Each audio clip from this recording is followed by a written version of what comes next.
if you like this, if we do this well, we will do it again. And you should be a part of it. If you have a topic that's close to your heart related to UX, we'd love to see you join us. So I'll post some links to how you can get involved and join us next time. With that, I'll throw it over to Angie. Angie, are you feeling ready? Yes. As ready as you'll ever be.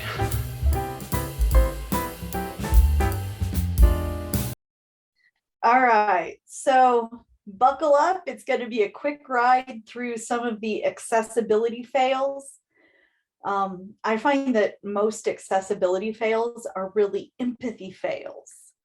So bearing that in mind, I want you to start thinking about some of this stuff. So go about your day, but pay attention. How would you go to work or get groceries if you couldn't drive? How would a wheelchair user get into your home to use or use the bathroom? Just how often would you struggle if you developed a disability? Can we please avoid exclusionary motivation? Not everybody can take the stairs, and stuff like this is just a really ugly reminder that we don't honor and understand different people's conditions. Apparently disabled people aren't professionals, because I have encountered many times public-facing websites that are accessible, but internal systems where people need to actually work are not. And dealing with some of that is actually what started me down this path. We don't want to hire disabled people. A lot of hiring websites are inaccessible. One researcher that I really respect did a study and found that only 28% of job applications could be completed by a blind person without assistance. That's unacceptable. And apparently disabled people never present because how many presentation venues really aren't accessible, either not having a large monitor for a presenter to see, not having an adjustable podium, or in this case, not having a ramp onto the stage.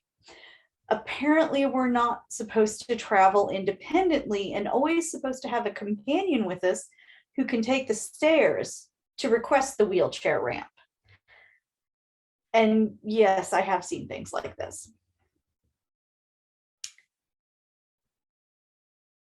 Pecha Kucha itself, very heavily reliant on visuals, not a lot of time to share, or more importantly, for people to process information. People process information at different speeds and in different ways. And obviously a heavily visual format is problematic in a lot of ways. Accessibility overlays like Accessibility will promise your company a fully accessible website with one line of coding. They don't work, and actually they can thwart the end user's accessible technology. Please don't use them. They're even worse than this paint job. Can we please remember that contrast is your friend? And strong colors and gradients like this can actually be very distressing to people with a lot of different visual disabilities or migraines. Apparently, as a visually impaired woman, I'm not supposed to buy clothes. And no, this size chart also does not magnify. So in addition to I'm just curious if anybody can actually read the purple text, because I sure can't. Yeah, nobody likes these. Not having some sort of written directions and trying to follow these hieroglyphs that don't make sense to a person who doesn't think super visually, it's just not happening. And yes, I put the cart together backwards, but that's a whole other kettle of fish.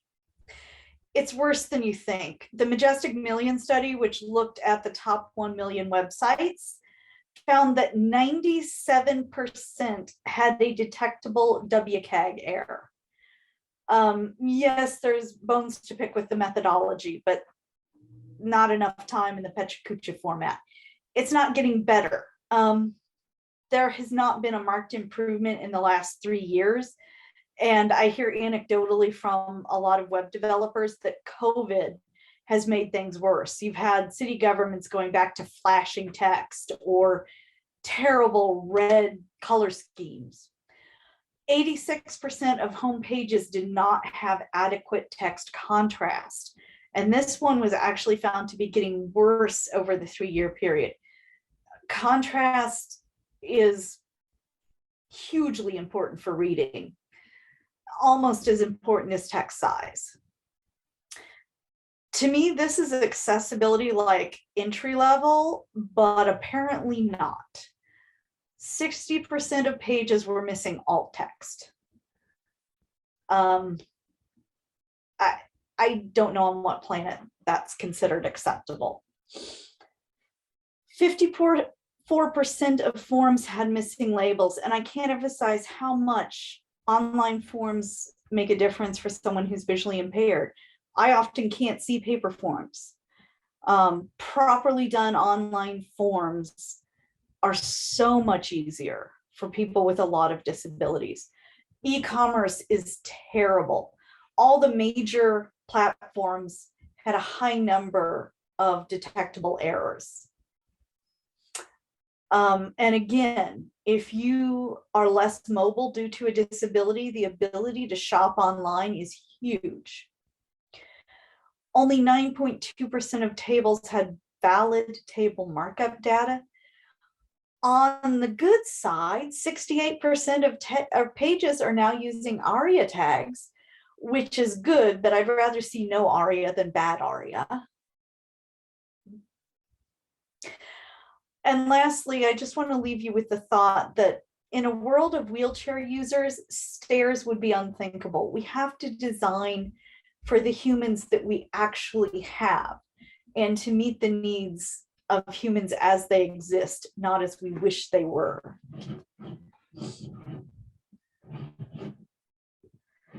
All right, do we have questions?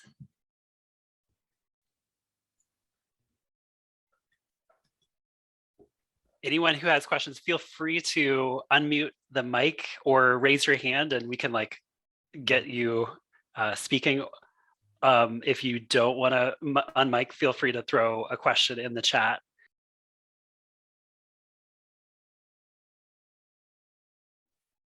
But Angie, I'll kick it off with a question. Actually, I'm curious.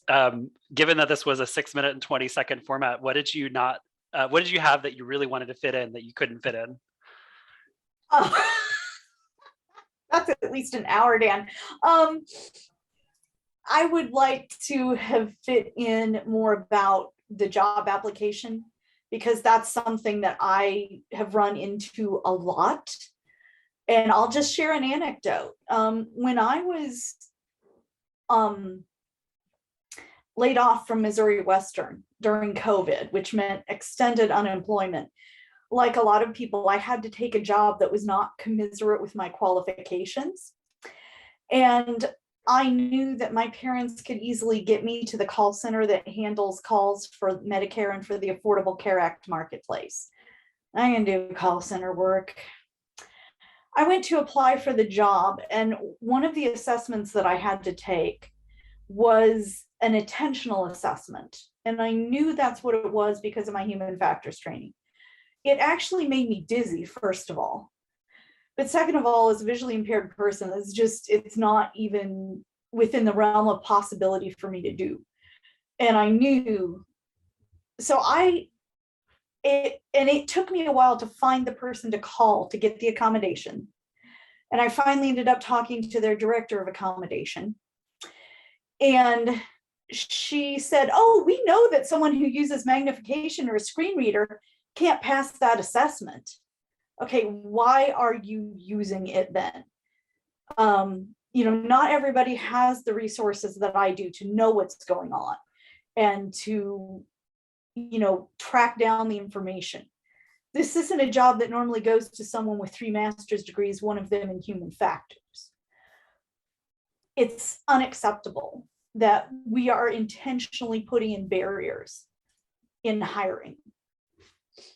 Amen. Yeah, that goes along, reminds me of what you were saying about form design. Yeah. like right in line with that. If you can't use the form, you're not even getting in the door. Exactly. Exactly.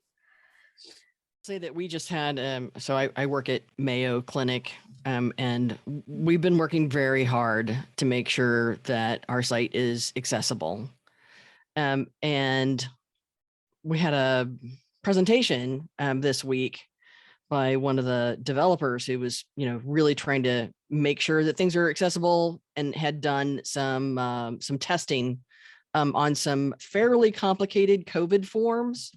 And it was really interesting to hear the feedback, right? And actually I was asking the guy, because he was like, oh, once everybody, went to this particular thing that they wanted to test, everybody was able to do it just fine.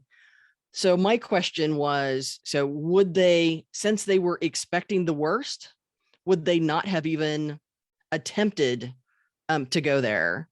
And some of the comments were that no, they might have had somebody else look at it and tell them what that information was, instead of because they expected it to be a horrible experience.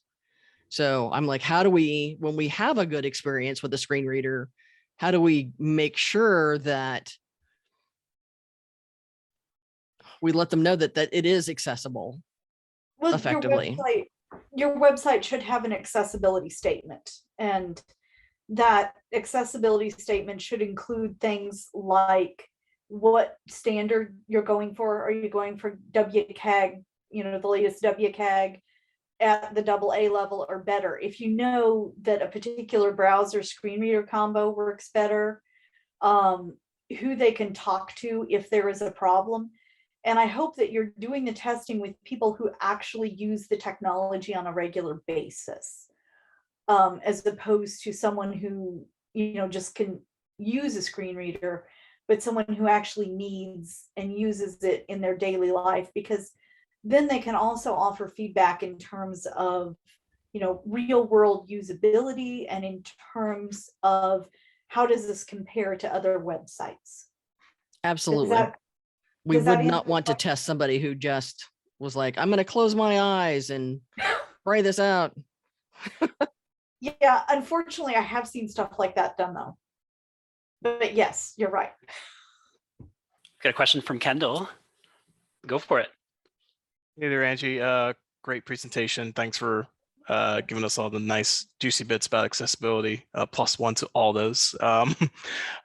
Question to you about, is there anyone out there doing it really well? Like areas, either products, apps, or sites that you've seen really hit it out the park as far as like, yeah, they're really thinking about this and doing a good job? The one that I always point to as an example is when I first got my glaucoma diagnosis at 26.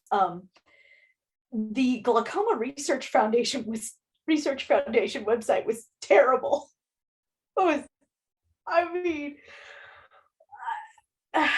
Yeah, but they have actually done work since, and to me it's one of the best, because they have the options right up front for enlarged text, and it doesn't overflow the design elements on the page. They have options to change it from black on white to white on black, and it doesn't invert the colors of the photos. And I've been told by people who do the coding that it's not even really that hard to do. But the Glaucoma Research Foundation now is doing, I think, a really phenomenal job. And, visually impaired people can still be visual and like good design. And that's one of the things I like about it too. It's very simple, it's clean, but it's still elegant, and it's still designed. Now, I was told we weren't supposed to use like pure black, right? That you have, kind of a dark gray instead. There's something about just a pure black that it's just too much contrast. It can be.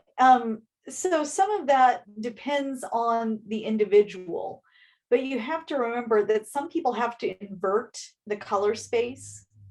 Like now they call it night mode on your tablets and things. So Yes, there is definitely the school of thought, which I tend to agree with up to a point, that say, you know, a light cream and a dark blue, you know, like super dark navy or even super dark red or green can be good choices. Pure black and white, you're right, can be uncomfortable. It, but you know, user needs do vary. I think the most important thing when we're looking at a web page is that users have to maintain some level of control, because you know, a dyslexic person might want to use Open Dyslexic or even gas Comic Sans, because that actually works with their dyslexia and is easier to read. And so if your web page falls apart when someone imposes a style sheet that includes something like Comic Sans or Open Dyslexic, it's not an accessible web page. You know, if it becomes unreadable when somebody has to invert the colors, that's not accessible. If it doesn't magnify well, you know, that's not accessible. Does that clear things up or help make sense? Yeah, that works. Okay. Well, I'm going to move us along. This was great. And if any questions occur to folks that they didn't get a chance to ask, save them, because we'll have some time at the end. And I'll just shout out Lisa, my co-chair with UXPA Kansas City, and she's also the organizer of this event. So I'm really excited to see what she's cooked up.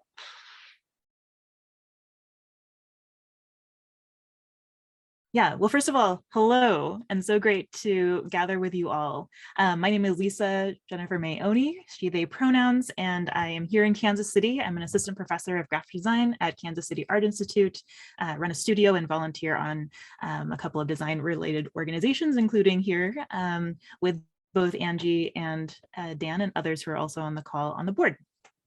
I'm Japanese, I'm American, I'm a designer, I'm a creative director, I'm a typographer and interested in language, I'm an educator and a collector of things, and a caregiver and advocate. And every day I feel like all of these roles and all of these places that I identify with and from are part of the work that I do. I generally spend my days at Kansas City Art Institute. As far as the sort of the context in which I interact with my students, I teach graphic design histories, typography, user experience, data and visualization. And with all of that work, so much of it comes from the conversations and sort of mix of people in the room. I think of teaching, when I think of teaching, I think of learning. When I think of learning, I think of growth. And when I think of growth, I think of change. And somehow managing and facilitating change and shifts is a part of my role, both as a designer, as well as an educator and a peer in the room. And in that sense, the edges between things, and the porous edges between things excite me. How we interact with a particular interface is invited by how it is that we're invited to do it. So whether we're at the side of the river in Basel, as this is here, the way that we are sort of looking at the water is what sort of encourages us to act. I'm thinking about how the porous edges between sort of like the beginning and end of the string in this space, how even in this very early foundations project that I did, how I was really asking questions of like where something began and ended, and how I might be able to navigate that. When I think about my teaching and when I think about how and when I teach UX, how do I encourage attending to the porous edges between things? How might collective action and conversation be ripe aspects of our process? How does shared authorship and shared authority work in a classroom? And how do we shape possibilities in language both to share and expand what we understand? As a designer, I facilitate making brands for things, including exhibitions. In this particular piece, which is a large collaborative project called Now What, advocates for, or is a traveling exhibition that outlines the history of architecture and the folks that have been in and out of that space. Through Phase Grunion, a art collective, we back in sort of beginning in 2015. At that time, thinking of Skype and Google Hangouts as they were, how might we, a group of 9, 12 international artists, work together when we're not able to be in the same room? So our questions of COVID were things that we sort of asked beginning then. And in collaborating together, wondering about what are our dynamics? How do we sort of sit in this room together when we are together, when we're sitting online together? What is our shape? And how might we determine or perhaps sort of observe or choose what kinds of shapes we are in relation to each other to learn together, to invent together? How might the places that we build online both feel and be places that that feel like things online, and also feel like things that sort of are sort of between these spaces of the analog and the digital, and how might we still make that a part of our work? To think about the diagram and the dynamics between things, I think of my time as I jumped into Miro, as we jumped into a lot of different interfaces, how even here in these sort of in these groups, working together with my students, how might we sort of like shape the experience so that we can do studio visits on each other's desks? How can the experience that we have online end up on things? In this case, a sort of misunderstanding, a series of arguments and a series of frustrations from Faye Grenyan, and saying, okay, we have this Google Doc of all of these sort of comments and things. What is it? Like, what is this object that we've just made together in negotiating these ideas, and to put it into a different form? In the classroom as a typography instructor, one of the things that I bring in pretty early on now is type design, and understanding that type is made of, is material, is thing. And that thing can be as playful, as legible, as readable, as expressive as it can be at a scale that begins at the scale of the letter form. I encourage collective or making collective slideshows together, so that I in the room am not the only person deciding what it is that we're going to show, but that we all kind of collectively decide, what are we curious about? What do we want to bring each other's attention to? And that the Google Drive and these interfaces sort of encourages us to author together. On Miro, constructing or sort of making spaces to be able to collaborate together on, in this case, a timeline for graphic design history, wondering what is it that we sort of pay attention to? What are the things that we tend to find when we go online? And what are the things that we can find when we dig a little bit further, when we think about how we might navigate what's available, and not just on the first 2 pages of a search. Through seeking plural narratives, my students put together their research from the semester on graphic design histories as a way to be able to pass on to the next class. These are the things that we paid attention to. How might these read, a year from now? And that in that way, the book from the previous year was circulated to these students. These students made this book this past fall, and these will pass on to the fall 2022 students. So again, sort of wondering how it is that we can sort of have different relationships with writing, different relationships with publishing, and how we can sort of see ourselves as part of it already, and not something that we're sort of see from far away or understand as just sort of precious books on a shelf, but that we in fact are part of it. So whether it's format of book, binding, sort of digital or physical interface, we're curious about how it is that when we maybe come together, what kinds of things might occur. And in a way that is dependent on how we see one another. In closing here, how do we as designers, as UX designers, attend to the porous edges between what is collective action to us, what does shared authorship look like when we're in our different spaces, and how might language inform all of that here? The end. Thank you. Bravo. Thank you, Lisa. That was such a wonderful tour, just through, a lot of different beautiful visual pieces of work, lots of different formats. I just was dazzled. I want to open it up to the opportunity for anybody who has a question to ask questions. Feel free to use the raise hand or throw a question in the chat.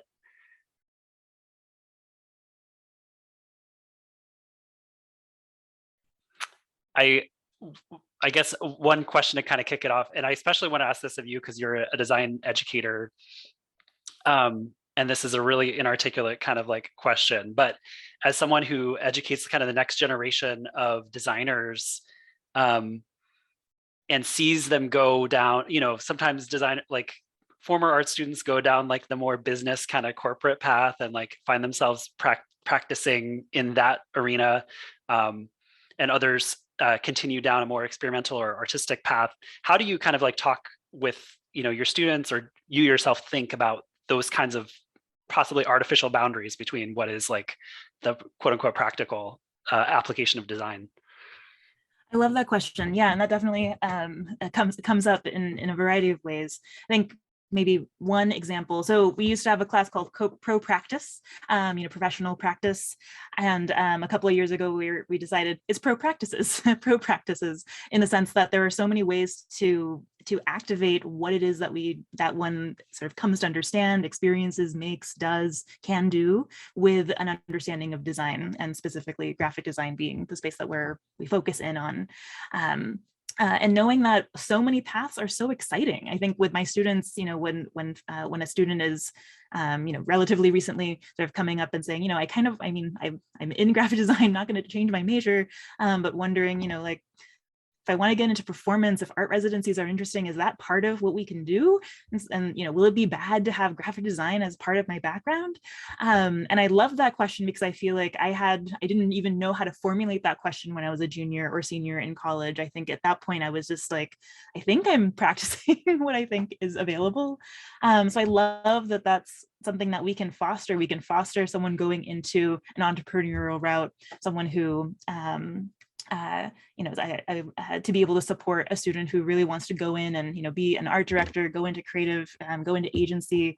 All of that is so ripe with so many different kinds of routes, and so different both in some ways from what I experienced 15 years ago when I first came out of school, but certainly in a way part of it is always being nimble enough to be able to move from one kind of expectation to another. I see in the chat that plurality is coming up, and from Paul, and absolutely that are to know that plurality is part of one skill set, or can become part of one skill set and an attitude around it. I feel like I sort of talked in circles, but hopefully somewhat addressed your question, Dan. Oh, definitely. Yeah, that was awesome. I want to give a second. I'm kind of like letting it soak in, but also giving a second for other folks. If you want to jump in, even our co-panelists, feel free to jump in with questions of each other. I guess one thing that was interesting that I took away too from your presentation was just a lot of that exploration of creating constraints and then breaking constraints.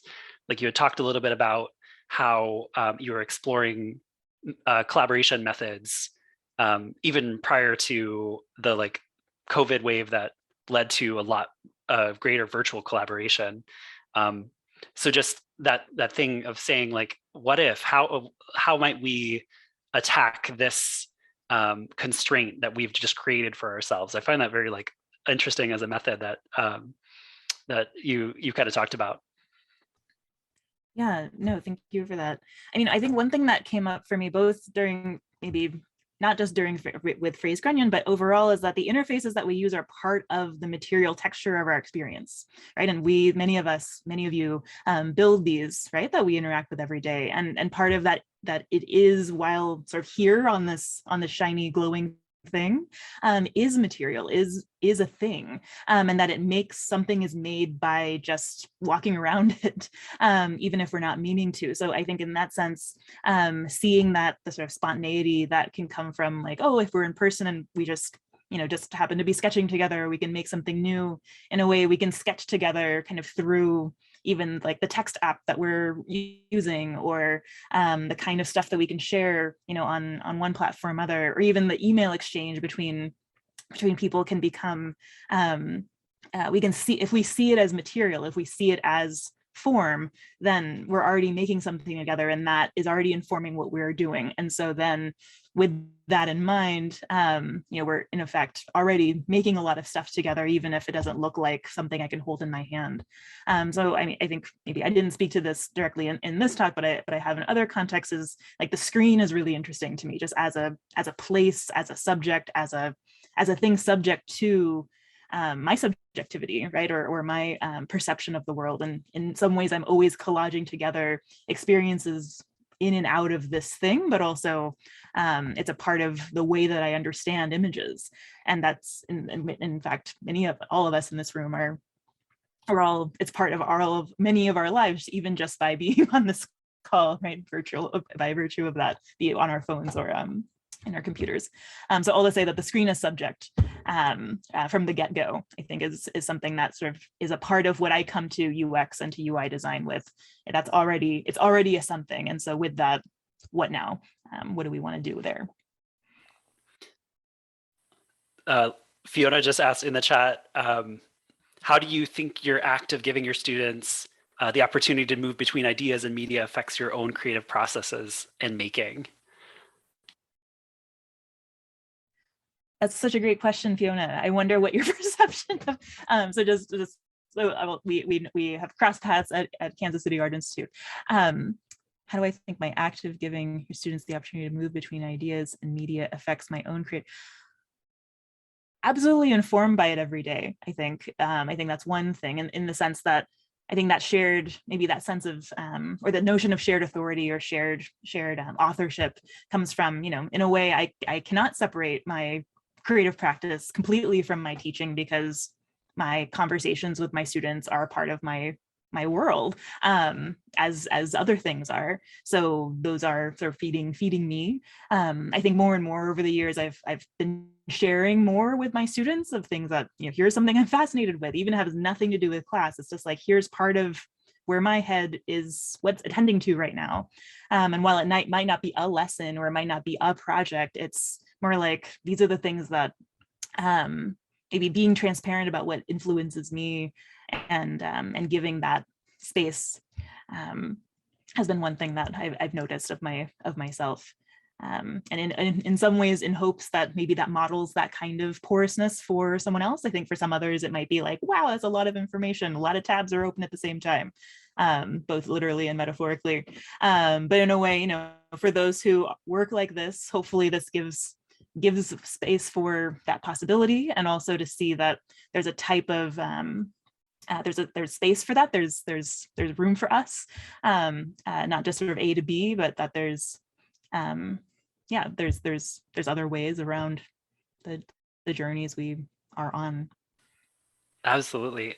And I love the conversation going on in the chat, and we are at 20 minutes before the hour, so I'm gonna move it over to Fiona, who says that the Zoom seems to be working and all the gremlins are out. So Fiona, feel free to hit share when you're ready.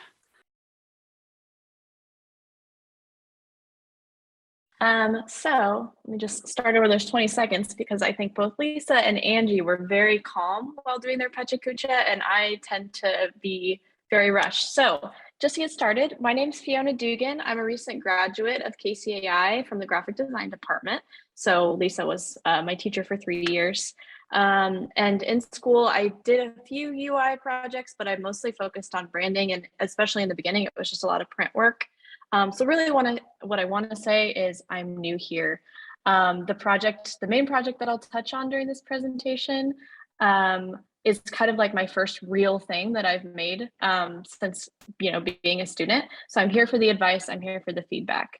As of October of last year, I'm a graphic designer at the marketing department of Zennernet, which is a solar energy company based in California.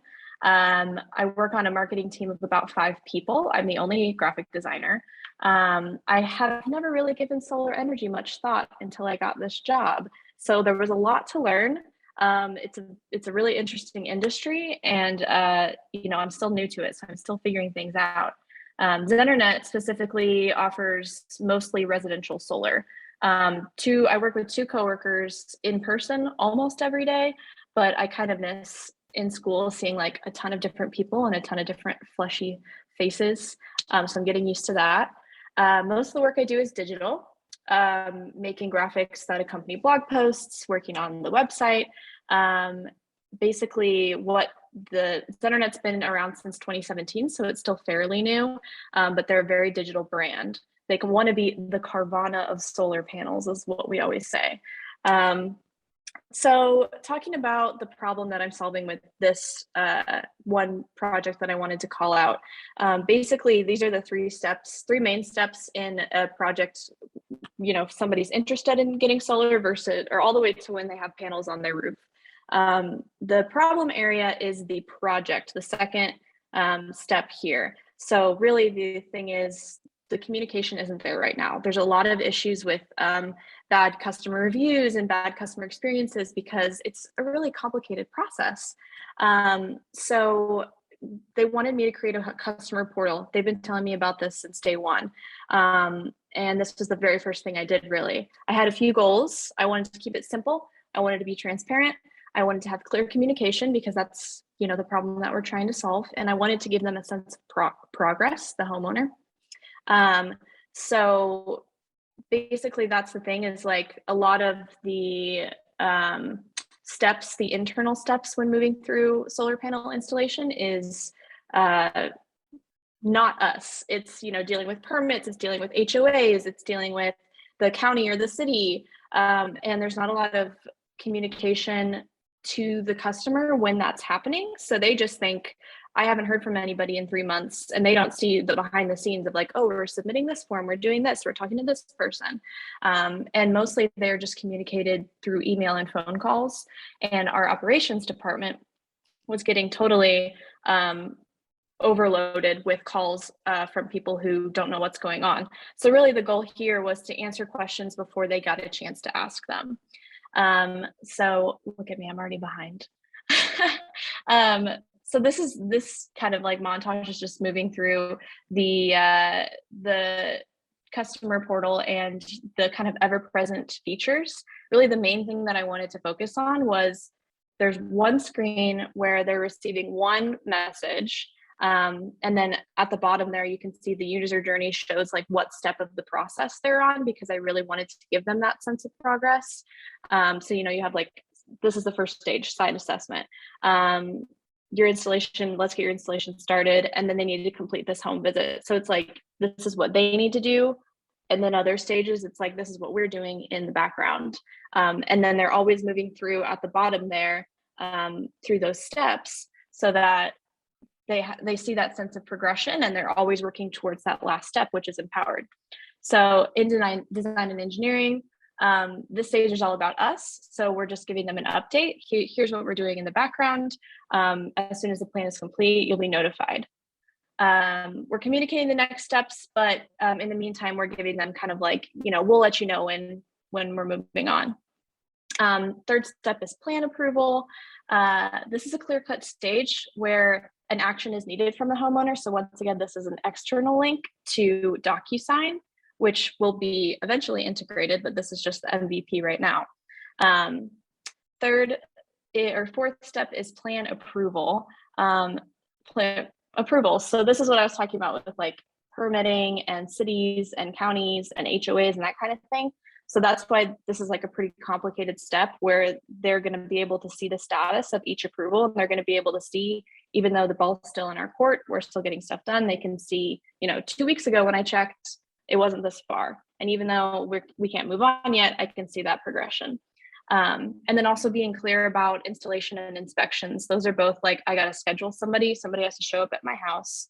And in theory, this should be the first time that they talk to a real person, or that's the goal, is when somebody shows up on their doorstep and they want to install the panels. And then this is the final step. What they're working towards are being empowered. So the language is really celebratory, and that sense of completion is reinforced by that user journey at the bottom that they're seeing, because that's what they've been working for this entire time.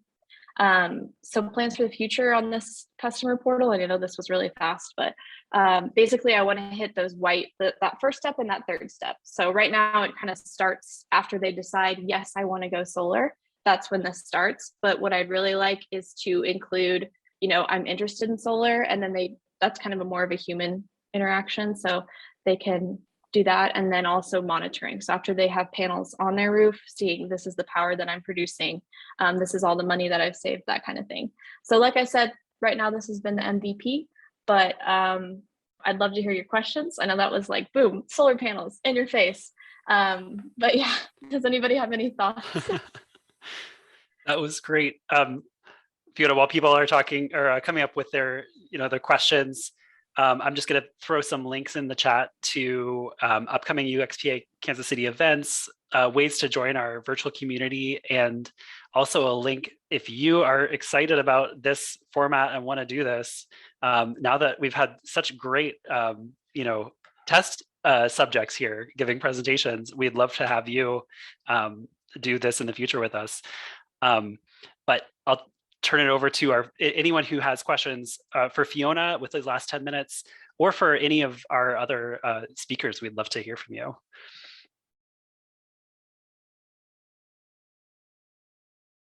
D in the chat says, do they not have any UX for the business? Marketing doesn't usually have anyone like yourself to be able to do this, Fiona. Yeah, so they use Salesforce for everything, and this is kind of like a blanket that's going to lay over Salesforce. So it's not going to be Salesforce branded. But like I said, as far as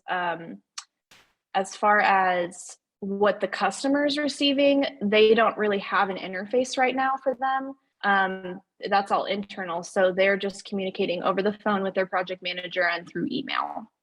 And then they also, like I said, there's a couple external links in that right now, which is a Google form and a DocuSign. So that whenever they do need to go on and approve something, it's through that, or we have Google Meets where the project managers will share their screens. And I know that marketing teams don't usually have somebody like me, but like I said, Xernet really wants to be nobody else in solar is really doing this right now. Nobody's trying to be an all online experience. Like I said, the Carvana of solar panels. So, I agree. I think it's strange, but I'm here for it. Awesome. Sorry, I'm just going to answer the questions in the chat. Is that okay, Dan? Sure, yeah. And Matt, you're on deck for the next question. Oh, okay, yeah. So as far as user interviews goes, we gathered a lot of complaints. If I know that's not exactly the same thing, but solar is a very online review based industry because people are spending thousands of dollars on these. So I don't know, it's like on Amazon, I don't buy anything that's under 3 stars, So we have a ton of reviews and a ton of different issues. And I also talk to a lot of project managers because they're the ones that deal with people, and they field calls. They have 3 people right now. All they do is field calls from people, updating them on where their project is. So. Matt? Hi, Fiona. I was just wondering if through this process of starting to do, essentially, it sounds like the first UX involved project in the entire company, how you've been able to try to bring other people into the process to start building that support for it. Because that's something that I've found to be very helpful with trying to grow a UX department, or just generating buy-in for these strange things that you're doing, because a lot of people don't really understand what you're going to be doing. Yeah, I would say, I don't know if this will exactly answer your question, but our CEO, JP Gherkin, he is so involved in everything that I'm doing, everything that the department is doing, because as I was brought on, basically before I was hired, the marketing department was 1 person, and that's the director. But as I was hired, we also hired a copywriter, an SEO analyst, and then we dedicated one of the developers solely to the marketing team. So that's kind of the year of 2021, that was their big goal, is they wanted to start building a more robust marketing department.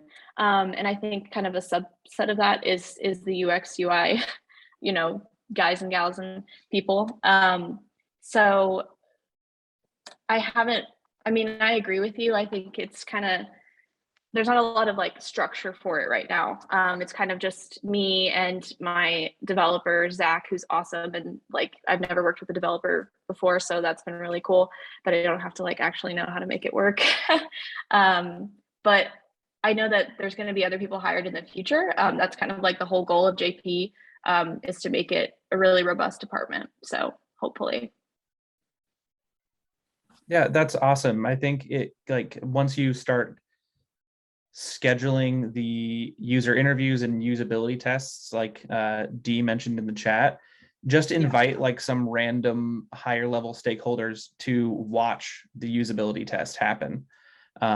Give them sticky notes or a notepad and instruct them what kind of notes you want them to take. And if you get them involved in it, they're going to see what you're actually doing and see that even if they haven't checked in with you in a couple of days, the stuff that you're doing is very valuable, even if all of it's not high end, very pretty on their desk at the end of every day. Yeah, that's a really good point. I haven't thought about that.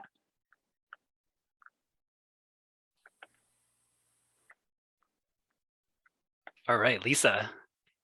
Hopefully a quick follow-up. Well, I think I feel like this is exactly how like the beginnings of a company thinking about like, oh, like maybe there's somebody that I need to like make a thing for sort of begins. It begins with like, oh, hey, like, do you know how to do that? And like, can you just like make a thing that does that?